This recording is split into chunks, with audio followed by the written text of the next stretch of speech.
river roared beneath the wooden bridge as little Emily and her golden-furred puppy, Rusty, ran across it, their laughter blending with the wind.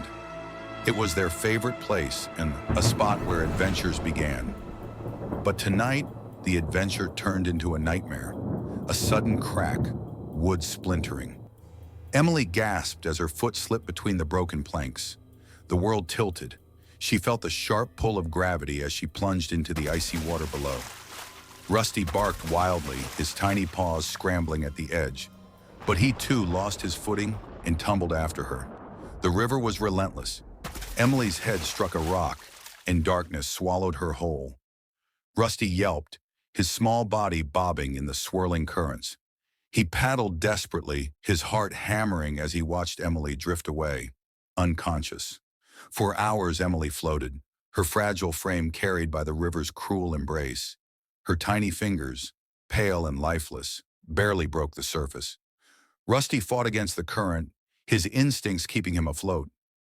He clutched on to anything that floated, empty plastic bottles, broken branches, even a torn fisherman's net, anything to keep from sinking. But Emily was slipping further and further away.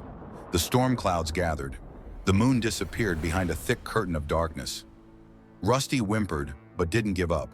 The river's whispers turned to roars, but he pushed on, his eyes never leaving Emily. Then in the dead of night, an island appeared, a lonely stretch of land, surrounded by jagged rocks and towering trees, loomed ahead.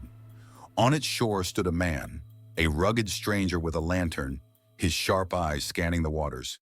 He had lived here alone for years, away from the world, away from people. But tonight, fate brought someone to his shores. A pale figure drifted toward him. Emily. Without hesitation, he waded into the cold water, dragging her lifeless body onto the shore. He pressed his ear to her chest, faint, so faint. He tilted her head back, pressed against her ribs and pushed. 1, 2, 3, nothing. Again, a cough, a weak gasp. Emily's lashes fluttered. She was alive. But Rusty, the puppy, was nowhere in sight. Emily, dazed and weak, mumbled his name.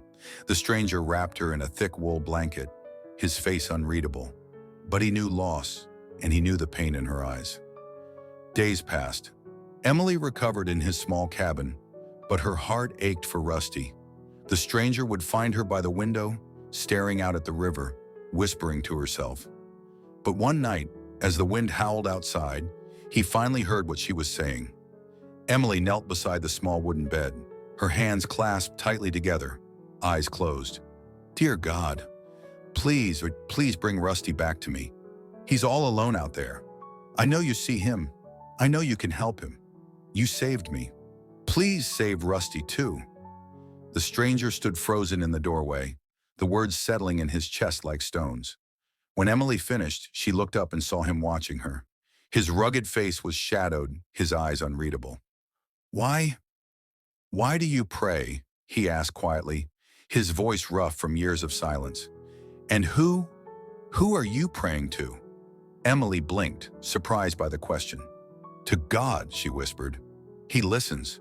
Even when we feel alone, he's there." The stranger's jaw tightened. "I prayed once," he murmured, looking away. "A long time ago, but no one listened." His voice cracked, the weight of old wounds pressing down. Emily's small hand reached out, resting gently on his weathered one. Maybe you stopped listening before he could answer." The room fell silent. The only sound was the crackling fire and the river's distant whispers through the trees. The stranger couldn't sleep that night. Her words echoed in his mind, stirring something he thought had long died. Then just as dawn broke, a bark, faint but real, Emily's eyes flew open. She leapt from the bed, the blanket falling from her shoulders. She ran to the door, flinging it open, her heart pounding. And there, clinging onto a tangle of driftwood, was Rusty. The puppy had survived. The stranger rushed into the water without thinking, pulling the exhausted puppy from the river's grip. He placed Rusty into Emily's trembling arms, his rough exterior cracking as he watched the reunion. Emily hugged Rusty tightly, tears streaming down her face as Rusty licked her cheeks, his tail wagging weakly. "Thank you, God," she whispered, her voice trembling. "Thank you for bringing him back." The stranger knelt beside her, his heart heavy but full. For the first time in years, he felt something stir deep within. Hope. Emily looked up at him, her eyes shining through her tears. "See?" He listened.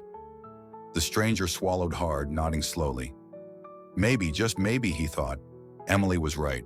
The river had tried to tear them apart, but love and faith had won.